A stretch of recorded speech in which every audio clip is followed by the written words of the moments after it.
The broadcast is now starting. All attendees are in listen-only mode. Good afternoon and welcome to today's webinar presented by HSG, Advanced Practice Providers, Employment, Compensation, and Utilization Models. I'm Terry McWilliams, Director and Chief Clinical Consultant here at HSG, and I'm joined today by Eric Andrioli, another HSG Director, who will partner with me for today's presentation. Before we begin, we have just a few housekeeping items that I'm sure you all are familiar with by now. Firstly, we welcome your questions, and they can be submitted via the webinar questions tab on your control panel. We will answer as many questions as possible at the end of the webinar, and we will not identify the names or affiliations of those submitting questions to protect your anonymity. If you submit a question and we can't get to it during today's program, we'll be sure to answer it promptly via email after we conclude. The video recording and the slide deck of today's webinar will be sent directly to you via email and will be available for on-demand viewing at our website, www.hsgadvisors.com, by this time tomorrow. So with that background, let's go ahead and get started with reviewing today's objectives. We hope that by the end of this presentation, you will understand the benefits of APP employment contracts, recognize the need to align APP compensation with same specialty physicians and organizational goals and objectives, and focus on adjusting care delivery models to maximize the APP's talents and capabilities and match the compensation model to the care delivery model. So who are we talking about? And I know this may be a little bit redundant for many, but we get asked all the time. When we're referring to APPs or advanced practice providers, we're primarily focused on the groupings that we see in office-based practice. So for instance, APRNs, which run the gamut from nurse practitioners to CNSs, midwives, and CRNAs, and PAs. While we don't want to slight other non-physician direct care providers such as psychologists, mental health counselors, registered dietitians, and others, specifically when we're talking APPs, we're really talking about the PAs and APRNs that make up the bulk of the direct care providers that we deal with. Traditionally, these individuals were employed through a straight human resources exempt employee relationship. That relationship had a number of advantages, one of which is it's a simple relationship without the need for individual legal opinions or review or dissection. However, these kinds of relationships do have distinct disadvantages. So for instance, as an at-will employee, APPs would only be required to provide a 2-week notice or similar time frame. And that's just insufficient time to conduct recruitment and onboarding to prevent gaps in services.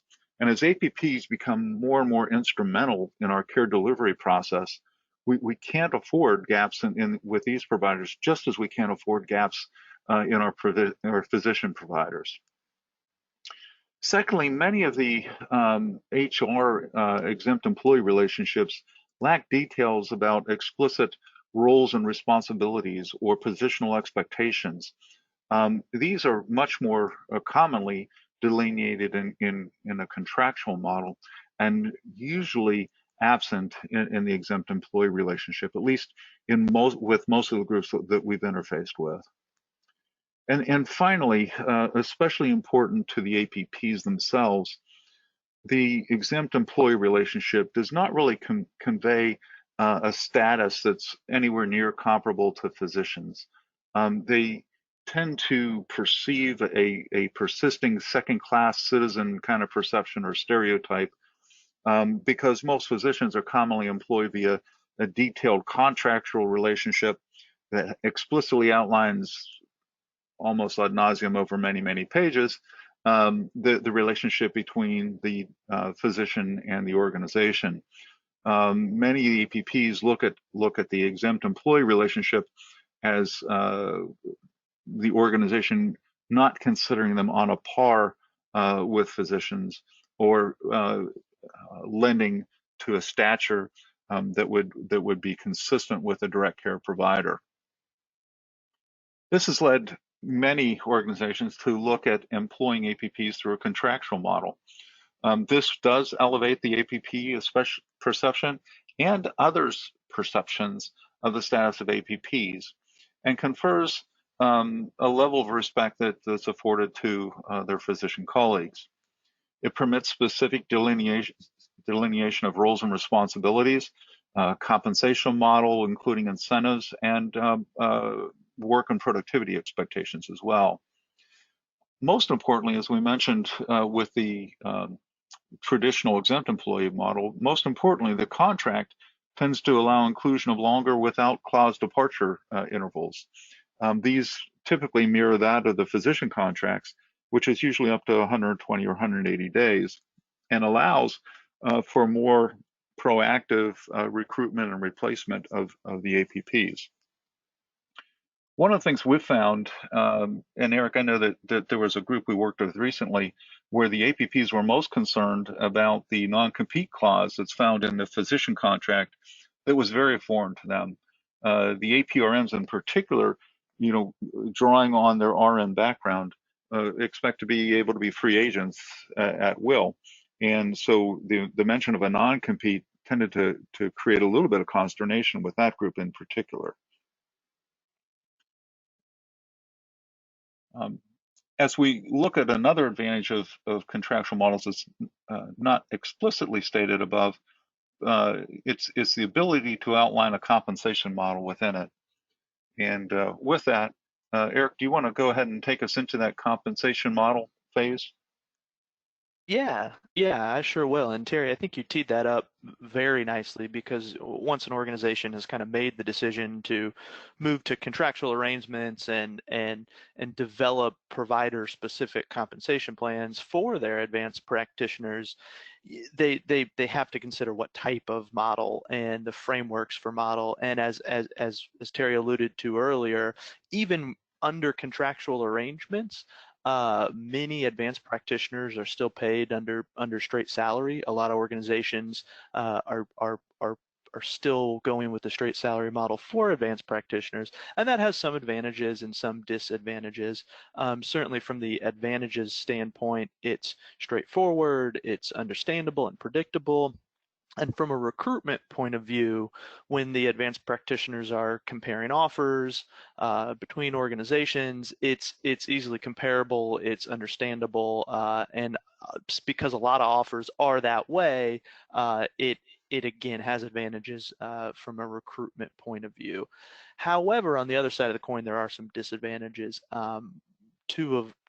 Two prominent ones is it really does not incentivize alignment with organizational goals and objectives, and it really does not align team-based performance. So if we think of providers who are kind of part of care teams with physicians and things like that, having a straight salary model doesn't necessarily incentivize maybe some of the behaviors we want from a team-based care delivery model.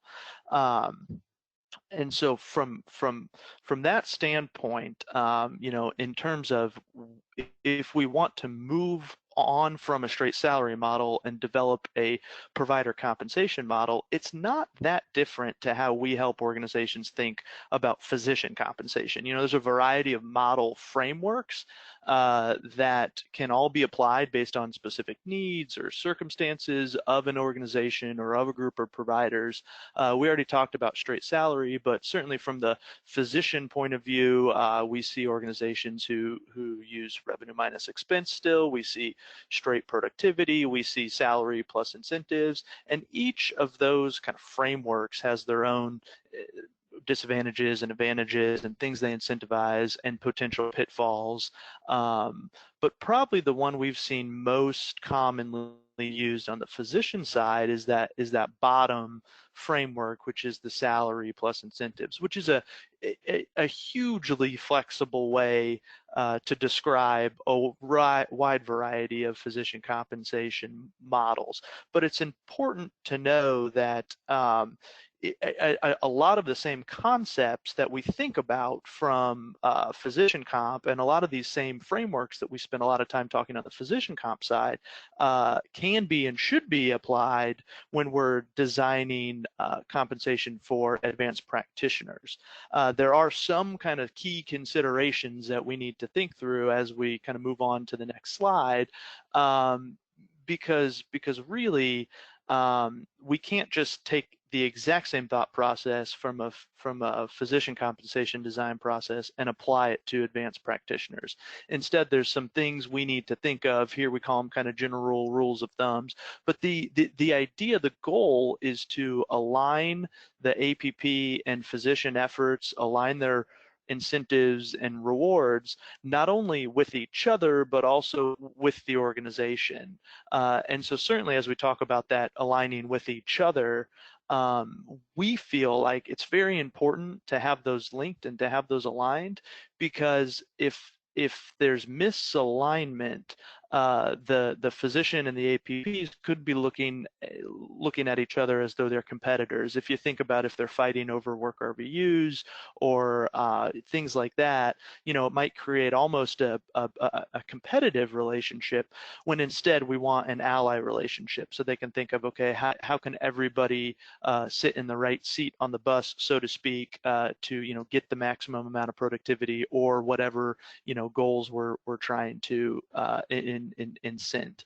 And so because of that, APP compensation models often need to vary by specialty. Primary care is going to be very different than cardiology, which might be very different than orthopedic surgery, which would also be different than hospital medicine or ED. And so it's very important that we don't treat all APPs the same, because the compensation models have to vary by specialty, and they need to reflect the realities of the care delivery model, which is really leads us to the whole bottom line, which is the compensation model that is developed for APPs needs to depend on how they're utilized, which really, as we kind of move on and think about the next segment of our webinar here, what we're going to do, and Terry, if you could even move me on to the next one, which again,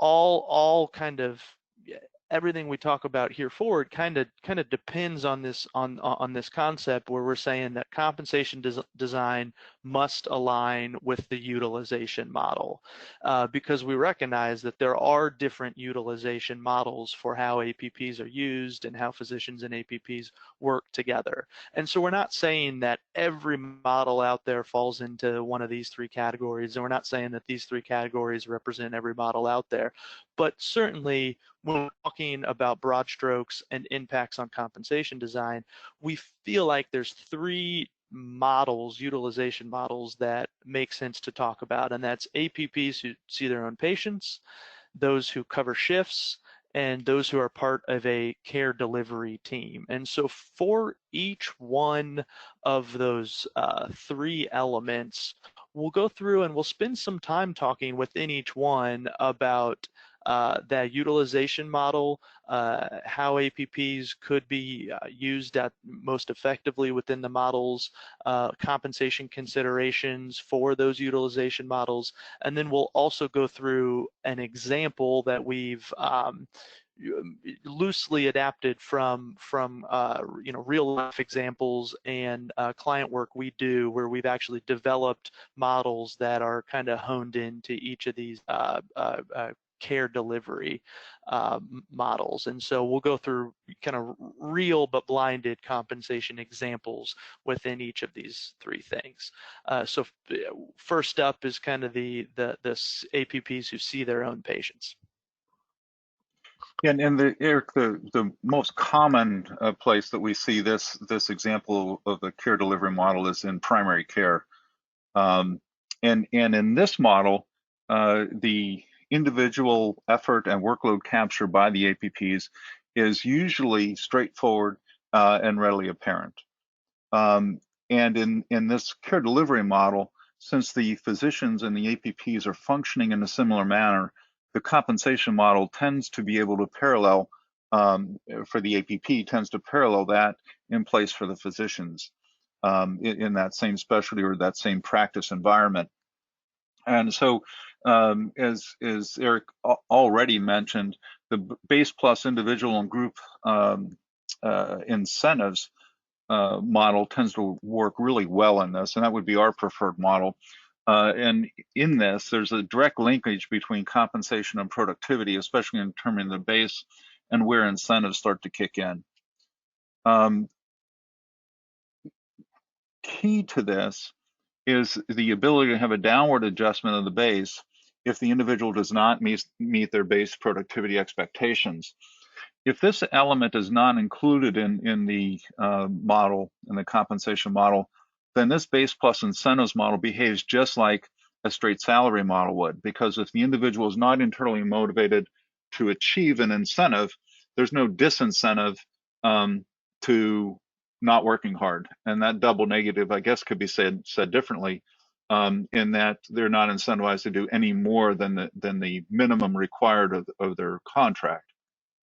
So without downward adjustments to the base plus incentives can behave just like a straight salary model.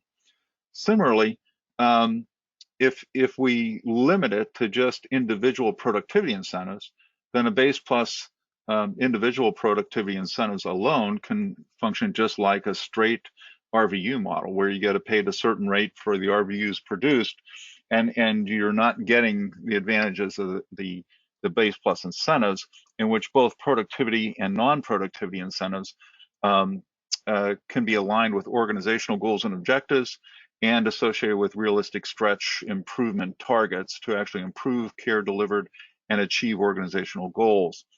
For clarity, when we talk about non-productivity incentives at any time, but especially during this presentation, we'd be talking about clinical quality metrics, patient satisfaction or experience metrics, operational efficiency metrics, citizenry measures such as chart completion and meeting attendance and those types of things, all would be fair game in this.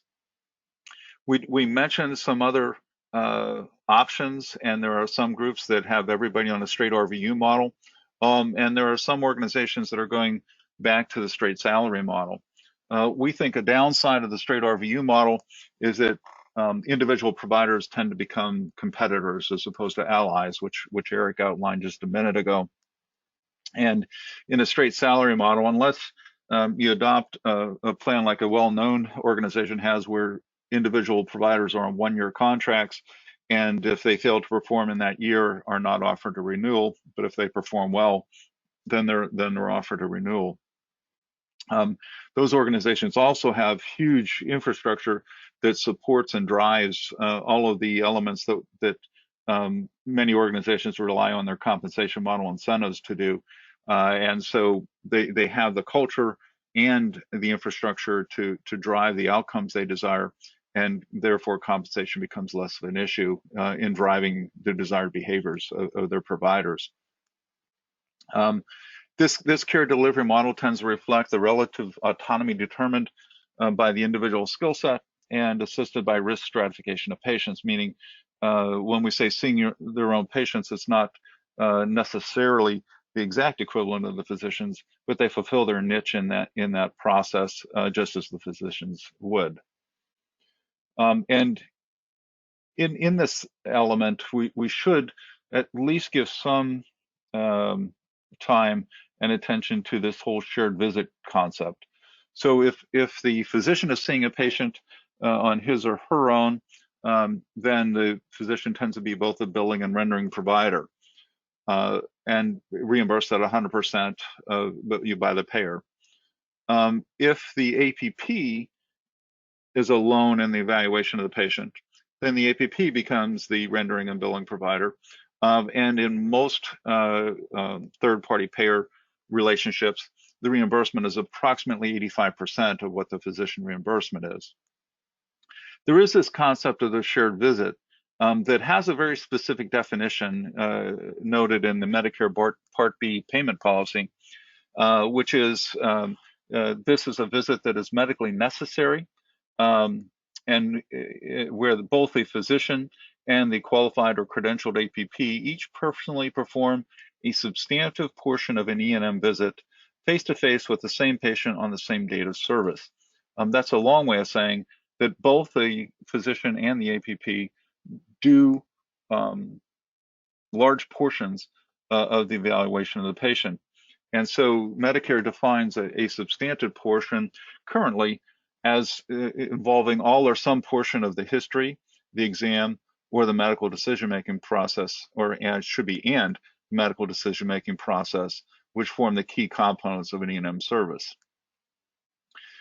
The physician level involvement must be explicitly documented, and in most of these shared visits, much of the documentation tends to be done by the APP, but there needs to be adequate documentation of the physician role in the encounter to be sure that it's adequate to meet the definition and the requirements of a shared visit. Since 2019, Medicare has permitted the explicit documentation to be done by others. Previous to that, the physician had to do that documentation his or herself, but now other members of the healthcare delivery team can document the level of physician involvement, and does not require it to be explicitly done by the physician. Shared visits tend to be billed under the physician NPI and reimbursed at the physician rate as opposed to the APP rate. So in these instances, what we recommend individuals do is designate the physician as the billing provider and note the APP's involvement by listing the APP as the rendering provider, and that permits proper workload tracking, yet proper billing receipts. The issue that most organizations have in defining the shared visit concept is, did we document adequately to fulfill the requirements? And we strongly recommend an audit process to ensure that all of the participatory requirements are met and are documented, so that this is billed appropriately. One of the things that relates directly to our compensation model is less the billing piece as it is being able to capture workload, and coming up with a organization-specific metric for how we split the workload in a shared visit. Is it 50-50? Or is it shifted a little bit toward whomever is doing most of the documentation? So if the physician is involved, but the APP does all of the documentation, then some organizations split it in favor of the APP, like a 75-25 split. It's difficult to do on a case-by-case basis, so we would strongly recommend coming up with a convention that's acceptable to all involved and does not create significant administrative burden. So with that, let's go ahead and look at an example. Eric, can you run us through an example of what one of these comp models might look like? Of course. And Terry, I know you just covered how shared visits in that definition can complicate things in terms of work RVU credit, but notwithstanding that, it is generally relatively straightforward for APPs who are seeing their own patients to generate their own work RVUs, and for organizations to capture and track those work RVUs. So because of that, in this model, the productivity incentive is dependent on APP work RVU generation and the work RVUs that are generated individually by those work RVUs. But before we dive into that, kind of taking a step back and going on the left-hand side of this page, this model is one of those, base plus incentive frameworks that we talked about, which can mean a whole bunch of things, but we'll walk through it on this page to talk about what it means in this case, because what it does mean is that there's a base salary for the advanced practitioner, then there's additional layers of incentives, specifically a productivity incentive, and then a non-productivity incentive. So kind of moving to the right side of the page now and working top bottom. When we think about that base salary, the organization in this example, and what we try to push a lot of organizations toward is developing a departmental standard based on market factors. And so what that means is, any advanced practitioner who's kind of working in the same type of role in the same capacity. So in this case, with this example, it's primary care. So in this example, any advanced practitioner working within primary care will have the same base salary. And that's important from a fairness and equity point of view. But it's also very important to get the right base salary. So when we say market factors, there's a little art and a little science in determining what that base salary ought to be. The science is, there's a lot of survey data out there. There's national survey data. There's regional survey data. There's even, ground truth on what's going on in the market and what other organizations might be offering. And then there's art too, because, the whole compensation plan has to be financially sustainable for the organization. And there's already likely, if we're doing a redesign for an organization, there's likely already providers who make certain amounts, and so all that has to be taken care of. So it's or taken into consideration rather. So it's part art and part science, but the end goal for most organizations is to kind of develop that departmental standard.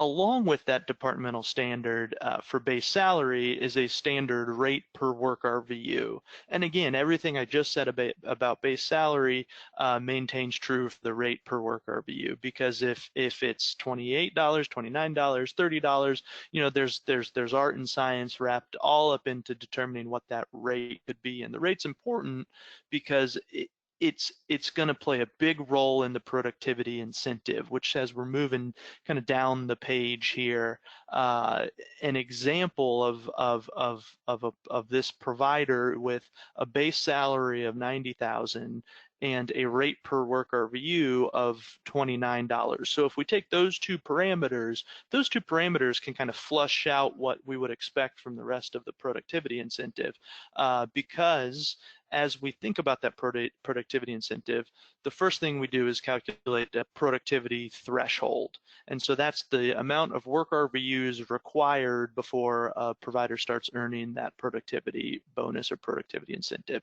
And we calculate that by taking this base salary and dividing the rate. So that 90,000 divided by 29 gets us 3103, and that's the productivity threshold. If a provider were to produce 3,500 work RVUs, then we would calculate the productivity incentive by taking 3,500 minus that 3,103 threshold and then multiplying that by the rate. So in essence, that rate kind of ensures that any work RVU produced above that target will be paid at that $29 per work RVU. So that takes us through the productivity incentive. On the non-productivity incentive, there's a lot of ways to handle this. You could go percent of base salary. You could go fixed amount per provider FTE. We think between those two options, it's pretty nuanced. Each one has slight advantages and disadvantages. But in this example, the organization here went with a fixed amount per provider FTE, and that amount was $12,000 spread over 3 to 4 metrics. So that way, each metric has enough dollars behind it, and you also don't want to overcomplicate things by expecting either the organization on the administrative side or the providers to keep track of 8 or 12 metrics and say, well, I don't know what my non-productivity bonus is going to be, because there's a bunch of metrics that go into the formula. We like to keep it simple, and we think that 3 to 4 metrics is a good way to keep that simple. And as Terry mentioned earlier, those metrics could include quality, patient satisfaction, operational, or citizenship metrics. So overall, we think that type of model is good for APPs who are seeing their own patients and likely generating their own work RVUs. That model will be very familiar to people who deal with physician compensation a lot, because it's pretty common type of model on the physician side. And we think it also applies very well for APPs who are kind of seeing their own patients and generating their own work RVUs. And Eric, even though we emphasized earlier the need to have a downward adjustment if the individual does not meet the productivity threshold, in this case the 3103, we didn't put it on the slide for simplicity and for presentation purposes. But in this particular case, I think this group elected to indicate that if the provider was more than 10% below the productivity threshold expectation. So in this case, it would be just under 2,800 RVUs, that the individual, when reconciled, I think it was annually with this group, would have a reduction in the base at that point commensurate with their the degree percentage they were below the productivity threshold. So if they were, say, 15% below in productivity, then they would face a 15% decrement in their base for the coming year.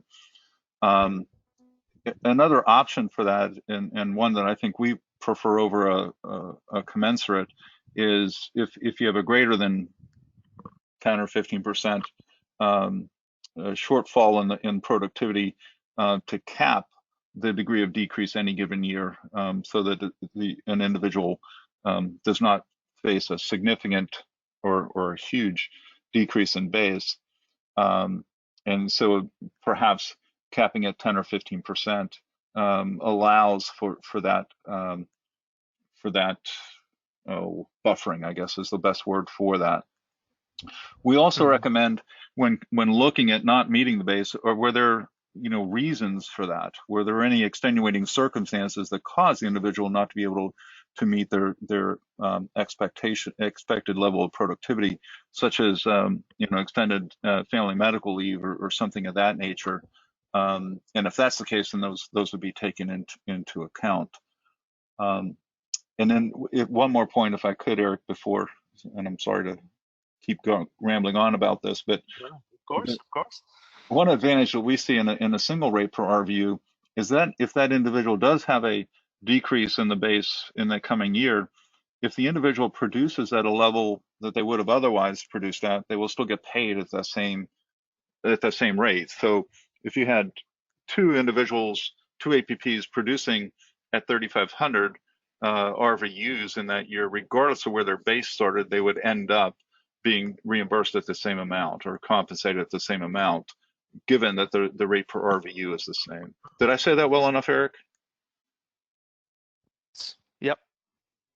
Yeah.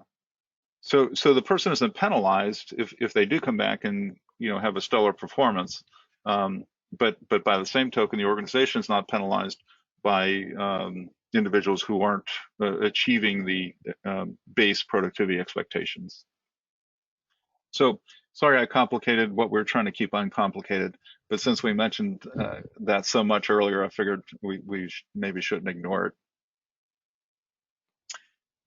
The next area that we were thinking about is APPs who cover shifts. And again, we see this very commonly in an urgent care environment or a ready care environment or immediate care environment, also in emergency departments, hospital medicine, and like areas. Individuals who are covering shifts, whether they're physicians or APPs, lack any individual direct impact on their volume or productivity. They see whatever is presented to them during the course of their shift. There is a little bit of an incentive to do more, perhaps, like for instance, in an urgent care environment, to ensure the door stays open and all patients that present during the stated business hours are seen and appropriately cared for, no matter how long you stay afterwards. And there can be ways that we can adjust for that. Or for instance, in hospital medicine, being open to take an extra consult or an extra admission. Most of what we're talking with in shift coverage is a time period, and working as hard as necessary during that time to take care of the business that presents itself. Expectations for these individuals are often set at hours or numbers of shifts per month or year, and often the incentive in productivity terms tends to be covering extra shifts and perhaps at a greater rate to make it market competitive, so that you'll want to cover shifts in our organization as opposed to outside organizations. These compensation models can then emphasize non-productivity incentives for both individuals and the group at large in a base plus incentives model, individual being things like citizenry and group being things like quality or patient satisfaction or operational metrics like time to be seen by provider and those kinds of things. Again, straight salary is an option for these individuals. But again, we think there's an opportunity to take advantage of the base plus incentives to work toward organizational goals and emphasized initiatives. So Eric, can you run us through this model? Yeah, of course. And really, when we're thinking about shift-based or hourly-based care, the model becomes a little more straightforward, and there's certainly ways to complicate it, and there always are. But if we're thinking about the example we went through a few slides ago, like I said, the crux of that example was the APPs were generating their own work RVUs, and for the most part, seeing their own patients. But when we're talking about the shift-based model, those providers, as Terry was saying, don't have a lot of influence into the demand or how many patients they see. They're covering the shift, and how many patients are coming through the door is not always up to them. So it doesn't make sense, we think, to have a large focus on work RVUs, and certainly not individual-based work RVUs. So this model is a shift-based model with no RVU component, but it does have non-RVU or non-productivity incentive. So kind of just walking through an example of a model we're working with an organization right now. Like I said, it's shift-based. The full-time requirement is 12 shifts per month. The payment of the shifts works out to about $770 per shift, but that's calculated in a way that they kind of honed in on a ideal rate per hour, and then the 12-hour shift is calculated at that rate per hour times 14 hours. And the reason the organization did that, and the reason we like that as well, because that accounts for potential overage. If the provider arrives at the shift early to prepare, or if there's some patients to be seen right when the 12-hour shift is done, instead of trying to tie every minute back to the back to the provider, we like just kind of lumping in some time for potential overages and keeping it simple that way. Extra shifts, as Terry said earlier, incentivized to incentivize coverage of extra shifts. Those extra shifts paid at 18 hours, which is essentially time and a half. One interesting thing that requires thought and consideration from the organization's point of view when thinking about shift-based models is how to handle PTO, because there's a few different ways to tackle it. You could have a hourly rate that's a little lower, and then PTO is accrued, and then the provider, when they take PTO, they still receive payment, or you could have an hourly rate that's a little higher and no PTO is accrued, and so when the provider takes time off, they just don't receive payment. And if the organization is doing things right, and if we're advising the organization, those two things should be a wash to the provider. What we don't want to do, we don't want to penalize any provider for taking time off. So it's important to, when you're thinking to those options, get those titrated correctly, so that way, if you're not accruing PTO, it all is made up for, not only in the hourly rate, but in the expectations that it takes to be a full-time provider. Because thinking through things, if a provider can earn the equivalent of a full-time wage with 12 shifts a month, and that would be 29 fewer shifts than a full-time standard of 2080, that PTO is kind of built in the difference there. So that's the way to think about that. And just like prior models, we feel very strongly that shift work does lend itself well to non-productivity or non-work RVU incentives. And I switched the language a little bit to say non-work RVU incentives because certainly you could have operational metrics that are impacted by productivity or might brush up against productivity. So we're not necessarily thinking individual work RVUs, but if in an urgent care setting, you're thinking about things like patient wait time or things like that, those things certainly could be influenced by productivity. So it's you still might be able to kind of measure loose productivity, but not in an RVU sense. And then the table on the bottom of this kind of deals with or shows the math for how this model might work. And just one other point to make with the paying 14 hours for a 12-hour shift to account for overage, it would not that aspect would not only apply to making sure all patients are adequately cared for, but also instill a chart completion expectation. So, for instance, we expect your shift to be 14 hours so you complete all your patient care, but also all your encounter notes. And one of the things that we see very commonly in the shift coverage model is the fact that people may not be there again the next day or 2 days or even 3 days. And it may be a time between completing a shift and starting the next shift. And so if notes are left sitting or standing, whichever the case may be, but in any ways open, then that leads to the whole host of charting completion problems with patient safety, error rates, litigation, all those other litigation risks, and all those other things. So you can build in. We expect you to complete your notes by the end of the shift because we're paying you to do so, and so that can be a built-in expectation with that type of shift payment. Great point, Terry. Right. Then the next area is when the APPs are just part of a care delivery team. And the concept here is that it becomes very difficult to attribute individual workload capture to individuals, or become impossible to determine that.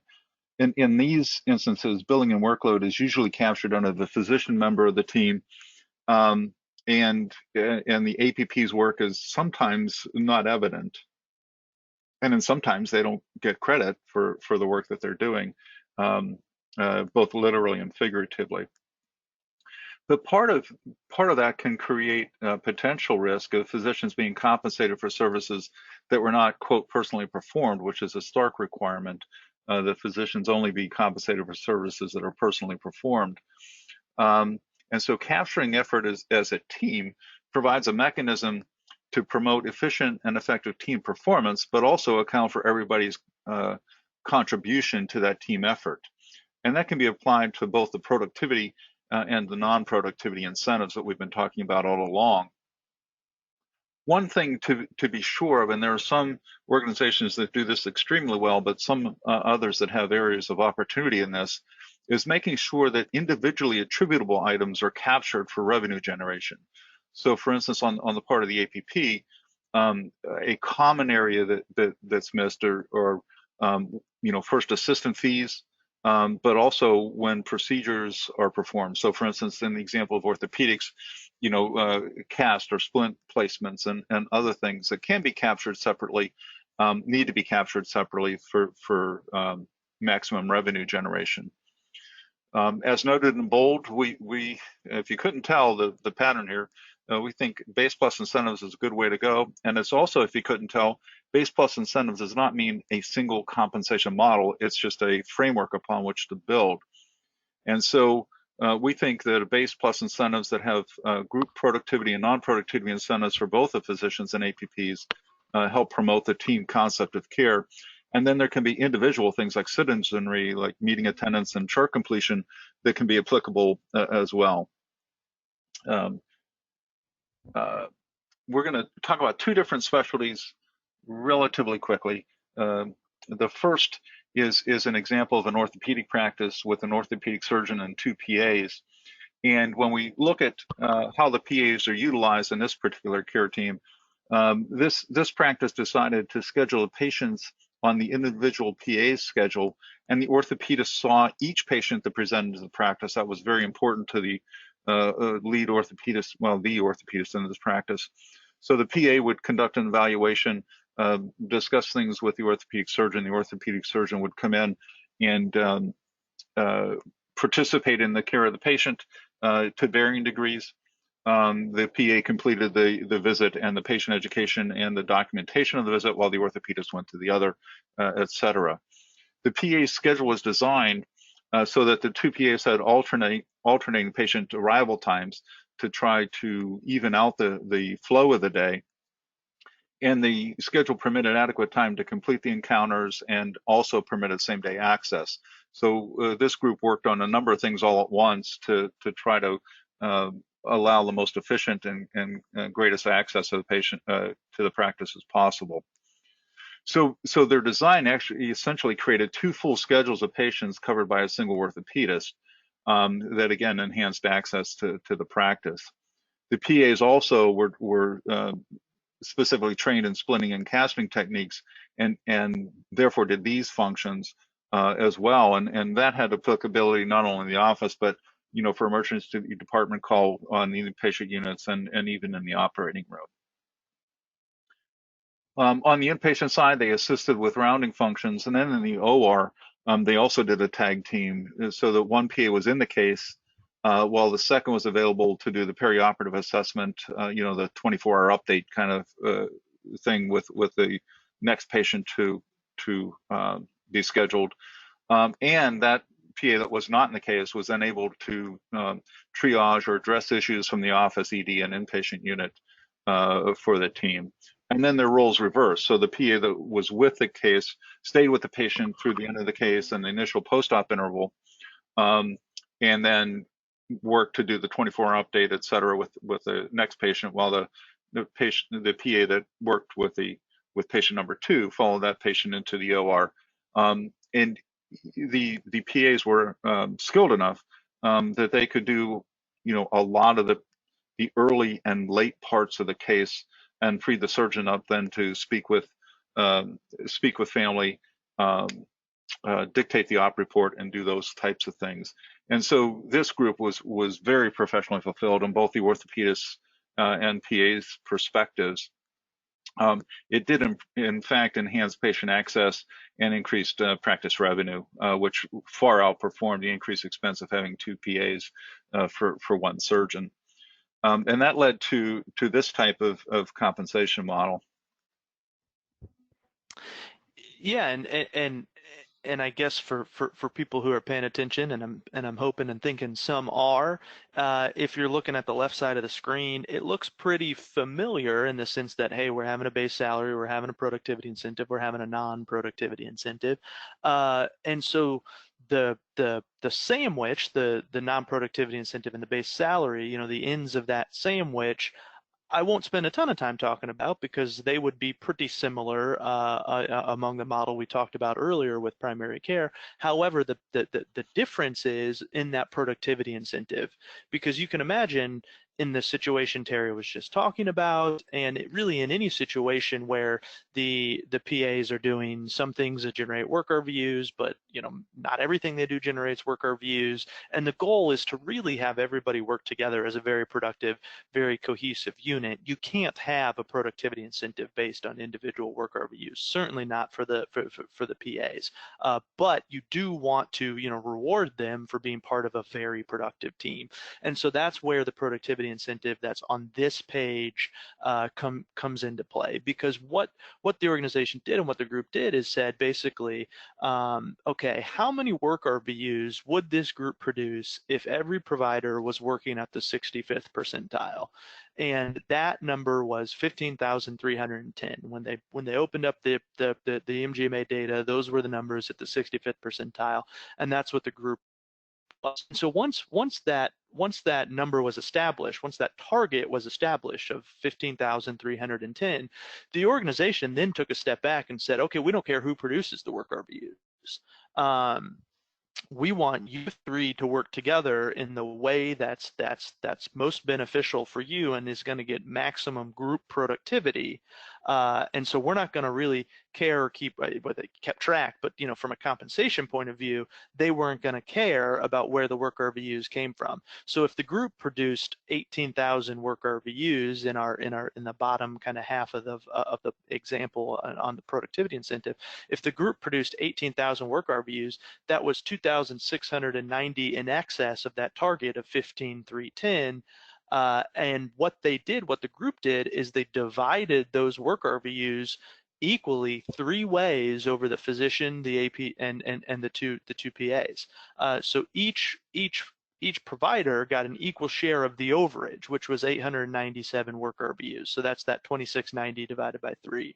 And then the productivity incentive was calculated at provider specific, specialty specific rates times the overage. So for an orthopedic surgeon, it would be something in the range of $65 per work RVU. The PAs would be in the range of that 28, 29, 30, 31 range we were talking about earlier, and that forms the productivity incentive for each provider. So everything I talked about earlier about the importance of getting the right base salary is still really important, especially in a situation like this where you want each provider to feel good about the total comp. So if we're thinking about the physician who's looking at a 58,000 versus a 26,000 productivity incentive compared to the PAs, we want to make sure that the base salaries also kind of take into account everything that needs to be taken into account, so that way we make sure, hey, at the end result, the physician and the PAs all feel good about their comp. And then the non-productivity, which we harped on enough earlier that I probably won't spend too much time on now. All right. And since we picked an example of a surgical specialty or procedural specialty, we figured we'd also pick an example from a medical specialty, even though it also has some procedures involved. And this was a cardiology practice that had a mix of interventional cardiologists, non-invasive cardiologists, and NPs. This particular practice also had in-office ancillaries, including stress testing capabilities within the office. The NP roles within the practice. In the office, they did initial evaluation of patients at presentation, and had then the patient presented and evaluated by the cardiologist as well. So each visit was essentially a shared visit. They also provided follow-up with patients who had established plans of care. Some of these were done independently, and some of these, as if necessary, involved the cardiologist. The NPs actually became the primary mechanism for performing the in-office stress testing based on cardiologist referral. And then the NP had extended roles with engaging patients in secondary and tertiary preventive efforts and conducting patient education, both on an individual and group basis. On the inpatient side, assisted with rounding, provided assistance with initial consultations and follow-up, very similar to what they did in the office setting. This particular hospital required the physician to see everyone that the NP saw within 24 hours of the NP evaluation, but that fit very much, very consistently with what the cardiologists and NPs had agreed in the office setting. And then just as they had patient education responsibilities within the office setting, they also had that on the inpatient side, freeing up the cardiologists for the procedures, et cetera. Again, just as in the orthopedic practice, these individuals all felt very professionally fulfilled. They felt their practice maximized the ability to have patients be seen and have great patient access to the practice, and dividends paid with increased revenues.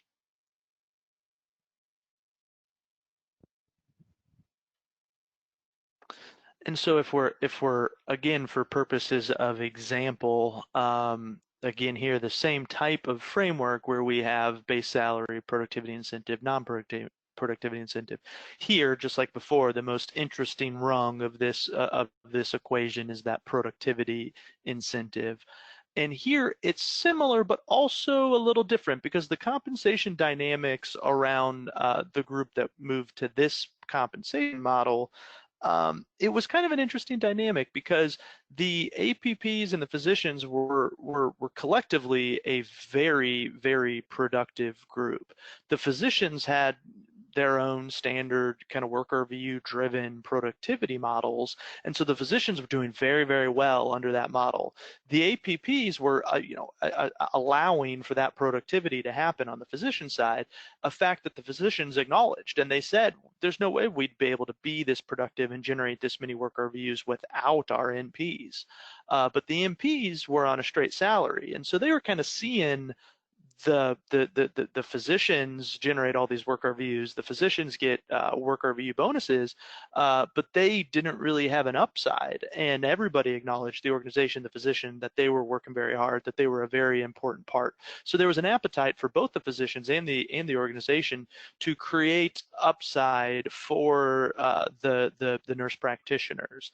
And so the way that that happened is a little similar to the model we were just talking about, but also a little different.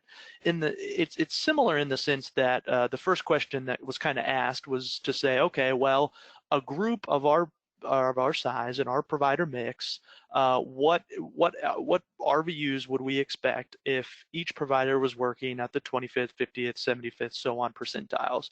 And so the result of that, again, going to the MGMA survey, looking at the data, was that this group at the median should produce about 40,000, specifically 40,936 work RVUs.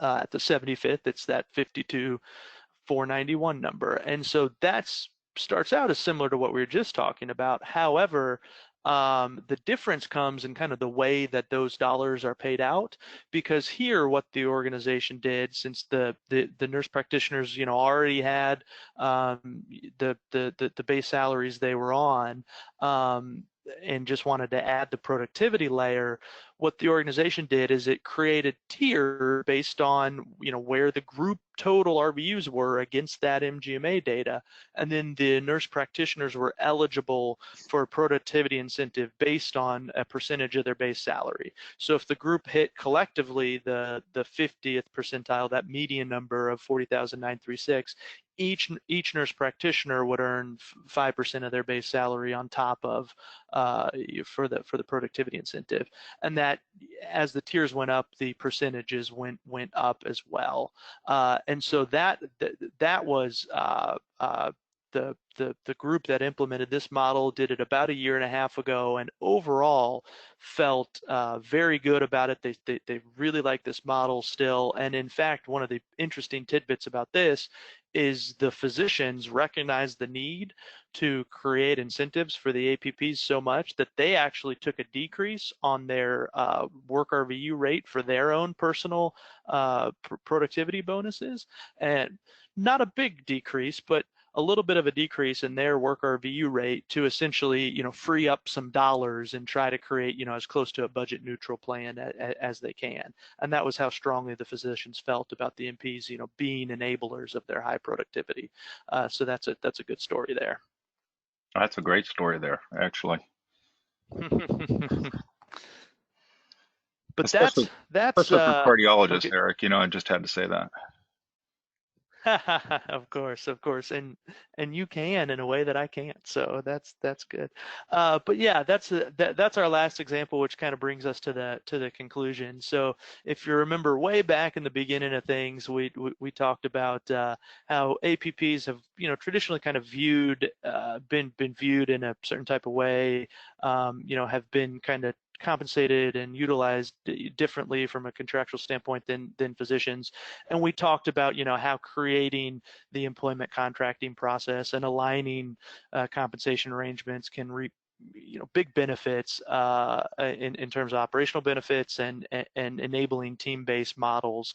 So we talked about all that, but if there's one thing that we want you to remember today, it's that as it relates to APP compensation, the design of those compensation plans must align with the utilization or practice delivery models.